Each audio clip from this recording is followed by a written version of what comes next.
Amen. Amen. L'honneur soit à l'Éternel, que le Seigneur bénisse chacun de vous, que la puissance de l'Éternel se manifeste encore dans nos vies et surtout dans chacune de nos vies, dans chacune de notre existence, pour que nous rencontrions Dieu tel qu'il le veut.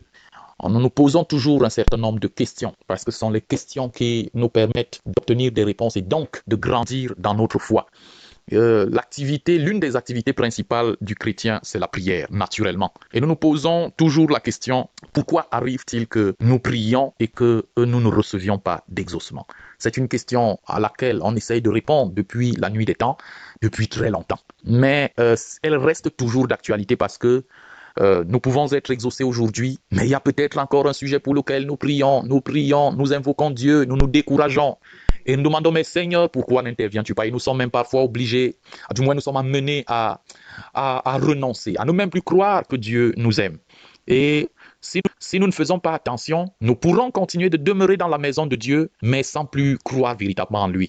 Parce que quand notre cœur voudra nous pousser à croire, la pensée selon laquelle, mais depuis que tu pries par rapport à telle chose importante de ta vie, tu n'es pas encore exaucé, est-ce que ça vaut la peine même de continuer à croire en ce Dieu? Et le malin viendra nous parler comme il a parlé à Ève, en lui disant, Dieu a-t-il réellement dit? Ou alors, il ajoutera même, ton Dieu même auquel tu crois là, est-il réellement vivant? Est-il réellement bon? Donc, nous reviendrons constamment sur cette question de l'exaucement à nos prières.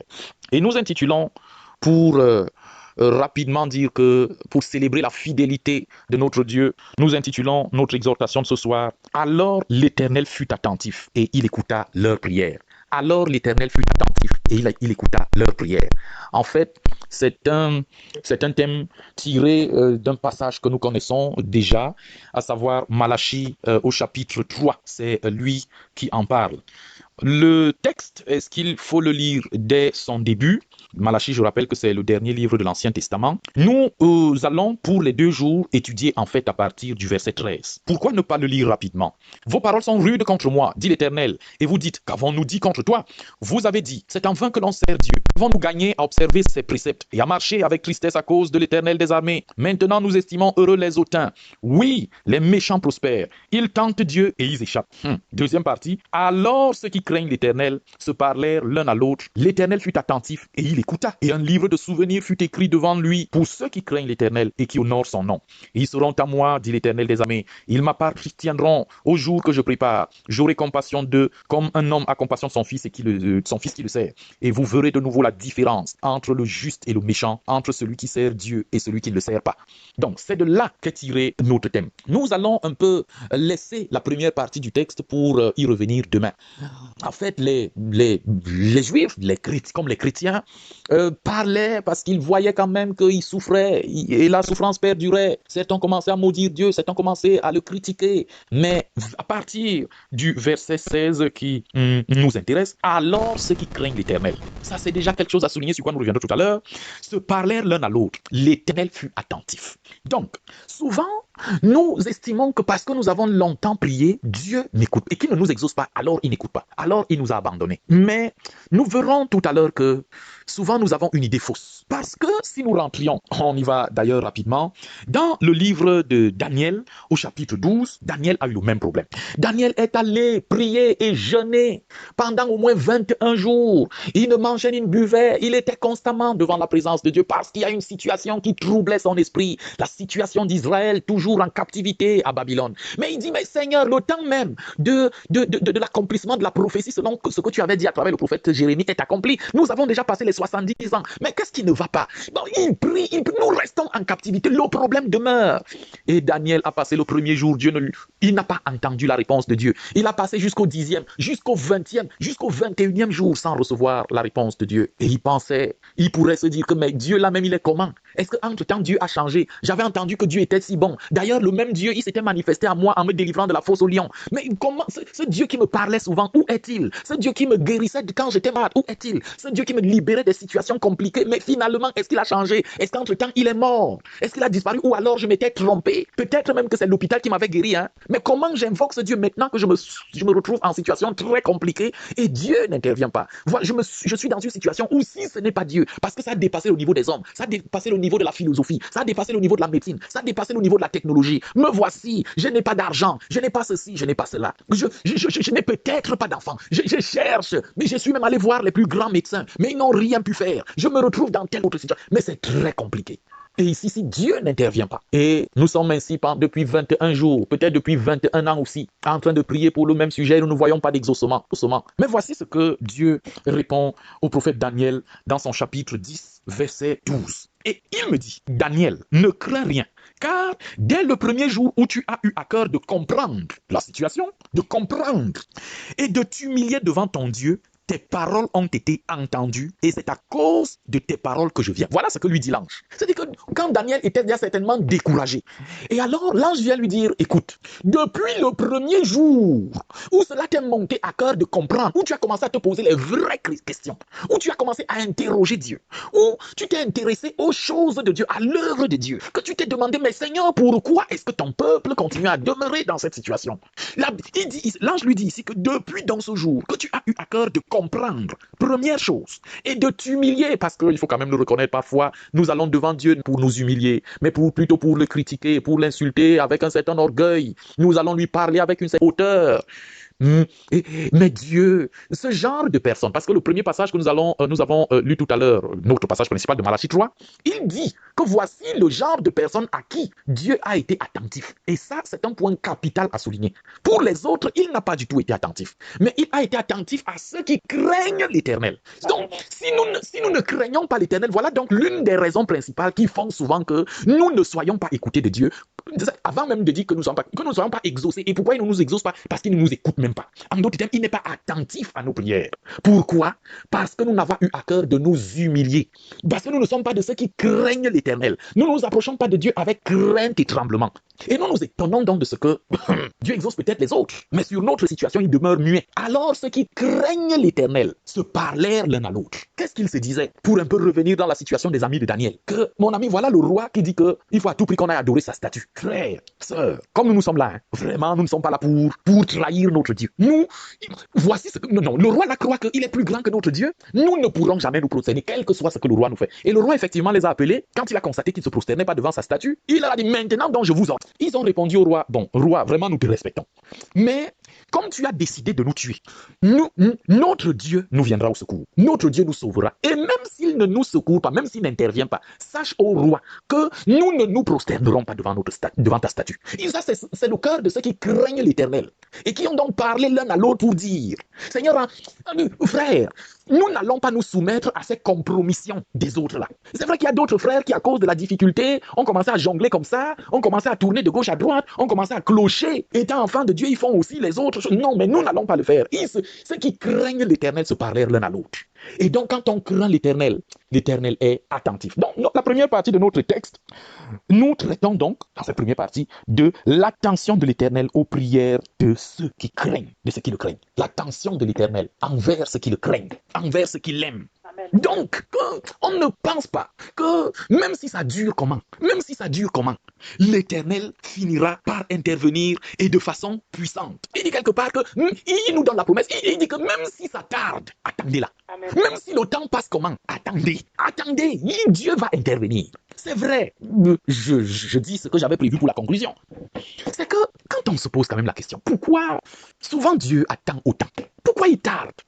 Mais il ne faut pas qu'on oublie quelque chose. D'ailleurs, nous avons déjà lu le livre de Pierre qui nous dit que Dieu ne tarde pas dans l'accomplissement de ses promesses. Mais parfois, il use de clémence, de miséricorde, de patience pour que plusieurs entrent encore dans le royaume. Plusieurs de ceux qui sont encore à l'extérieur de la bergerie, qui sont encore dans le monde, sur la voie de la perdition, sur la voie de l'enfer, il use de patience afin que eux aussi entendent l'évangile. Mais si on revient à notre propre situation, qu'est-ce qui peut bien faire que nous prions Dieu? Notre problème est urgent, mais que Dieu ne nous exauce pas. Du moins qu'il ne nous exauce pas encore, qu'il tarde dans l'accomplissement de sa promesse ou dans l'exaucement à nos prières. Ça peut être, comme je l'ai dit, que son temps n'est pas encore arrivé. Il a prévu faire telle chose à tel moment. je n'aborderai pas dans le sens de ce soir, à savoir que nos cœurs pourraient encore être incrédules ou alors qui ne craignent pas l'Éternel. Mais il y a parfois que Dieu a un certain nombre de choses à régler dans notre vie. Vous savez que plusieurs d'entre nous, si Dieu nous donne à chacun 1 ou 10 milliards là maintenant, nous allons tellement nous engager dans les affaires, dans les activités commerciales, dans beaucoup d'affaires. Nous allons acheter de grandes maisons, nous allons acheter des palais, nous allons acheter ci. Et pour même nous occuper de ces choses-là, les entretenir nos jets privés, entretenir nos grands domaines, nos richesses, nous n'aurons même plus le temps de nous rassembler comme nous le sommes ici ce soir. Donc, parfois, Dieu tarde dans l'accomplissement de l'exaucement, parce qu'il va encore régler un certain nombre de choses dans nos vies. Il va encore nous apprendre à comprendre que nous dépendons véritablement de lui. Et tant qu'il voit que nos cœurs ne sont pas prêts à gérer sa bénédiction, il tarde dans l'accomplissement, il tarde dans l'exaucement, jusqu'à ce que notre cœur arrive à maturité. Et si nous ne sommes pas mûrs, nous allons croire que Dieu ne nous aime pas, que Dieu ne nous écoute pas. Pourtant, il a dit à Daniel, depuis le premier jour que toi tu as eu à cœur de comprendre et de t'humilier, moi je t'ai exaucé, j'ai réglé ce problème. Bon, il peut donc arriver que Dieu nous voit avec un défaut. Il nous voit vraiment avec un gros défaut qui risque de nuire à notre relation avec lui, qui risque même de nous amener jusqu'en enfer. Et Dieu, il voit que s'il nous laisse avec ça, s'il nous accorde l'exaucement, la bénédiction, la santé, le progrès, la prospérité, s'il nous accorde ces choses avec le défaut que nous avons, cela va plutôt nous détruire davantage. Cela va non seulement nous éloigner de lui, mais nous rendre orgueilleux, ou alors accroître notre orgueil. Nos paroles méchantes, hautaines, insultantes, nos défauts vont se verser par terre à la vue de tout le monde. Alors Dieu préfère d'abord régler progressivement nos problèmes spirituels. Entre-temps, il nous donne des enseignements. Entre-temps, il nous corrige par les reproches des frères et des sœurs. Entre-temps, il fait que des gens nous énervent pour que la colère qui se cache au fond de nos cœurs, laquelle ressorte et que nous comprenions comme que nous sommes donc des personnes coléreuses et colériques, que nous comprenions que nous ne parvenons pas encore à supporter tel genre de situation. Alors, il fait sortir ce venin, cette bile, cette saleté qui est au fond de nous avant de nous bénir. Il fait sortir tout cela. Donc, Dieu ne tarde donc pas dans l'accomplissement de ses promesses. Mais parfois, il veut régler nos problèmes spirituels. Il veut encore nous former, il veut nous transformer. Donc, on ne croit pas que Dieu ne nous aime pas, qu'on ne cède pas à cette voie de l'ennemi qui veut venir nous égarer, nous tromper. Non.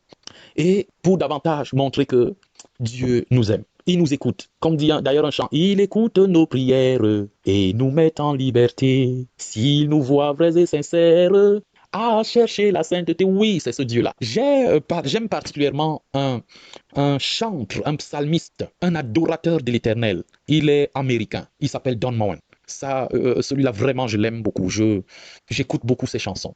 Et il y a un chant qu'il a composé, ça fait juste un peu plus de 10 ans. Et le chant est intitulé He Never Sleeps, He Never Slumbers. He never sleeps, He never slumbers. He never tires of hearing our prayers. So rest in His love and cast off all your cares on Him. Alors, comment il a composé ce chant? Il l'expliquait lorsqu'il était en concert. En fait, il s'était marié, il avait épousé sa femme et ils ont passé 8 ans sans enfant. Il a prié, il a crié à Dieu. Il a vraiment usé de tous les moyens dont on peut user pour attirer l'attention de Dieu. Il pleurait tellement devant l'Éternel qu'à un certain moment, un jour, il a demandé à Dieu, Seigneur, est-ce que tu écoutes même mes prières? Enfin, est-ce que tu n'es même pas fatigué de m'entendre prier? Est-ce que tu n'es pas fatigué? Et là donc, il entend une voix qui lui dit, Donne-moi. Je ne suis pas fatigué de t'entendre parce que je ne sommeille ni ne dors. Amen. Et cela l'a encouragé, cela l'a fortifié. Et il a continué donc à adorer Dieu non plus comme un simple homme abattu. Il a continué à croire que donc malgré tout le silence qui semble entourer mes prières, Dieu m'écoute. Et il a chanté. Et comme Dieu aime des cœurs qui lui font confiance, il lui a donné au moins 3 enfants. Du moins à la date à laquelle il composait le chant, il avait déjà 3 enfants. 3 merveilleux enfants. Donc, Dieu est fidèle. Il ne sommeille ni ne dort. Il n'est pas fatigué d'entendre nos prières. Il n'est pas fatigué. Il ne nous rejette pas. Il ne tarde surtout pas dans l'accomplissement de ses promesses. Il veut nous bénir. Mais comme je le dis toujours, il ne veut pas que notre bénédiction soit à la dimension de tous les hommes. Il ne veut pas que notre bénédiction soit à la portée de tous les hommes. C'est pour cela que Jésus a dû attendre. Parce qu'il s'agissait de son ami Lazare. Il a dû attendre 4 jours jusqu'à ce que Lazare pourrisse. Pour que le miracle de Lazare soit la dimension dont on se souvienne toute sa vie. Dont on se souvienne jusqu'à la fin du monde. Il y a donc aussi des miracles que Dieu veut accomplir dans nos vies. Et il attend que la situation pourrisse. Pas parce qu'il nous déteste, mais parce qu'il veut que notre miracle soit à une autre dimension. Il veut nous il veut nous élever. Il veut nous donner un témoignage, une raison valable, une raison élevée de l'exalter. Et alors, si notre situation perdure encore, que nous attendions, parce que le moment de l'exaucement arrive certainement. Dieu ne tarde pas dans l'accomplissement de ses promesses, à moins que Dieu veuille encore peut-être régler certaines situations dans nos vies. Mais il faut simplement que nous nous disposions et que nous lui disions, Seigneur, ce que tu as accompli dans ma vie, les défauts que tu veux enlever, enlève-les, et que ta bénédiction vienne, et que le malin ne se glorifie pas de moi, qu'il ne se glorifie pas de ma situation. Car à toi appartiennent l'honneur, la puissance et la gloire au siècle des siècles. Amen. Que l'Éternel vous bénisse. When you've prayed every prayer that you know how to pray,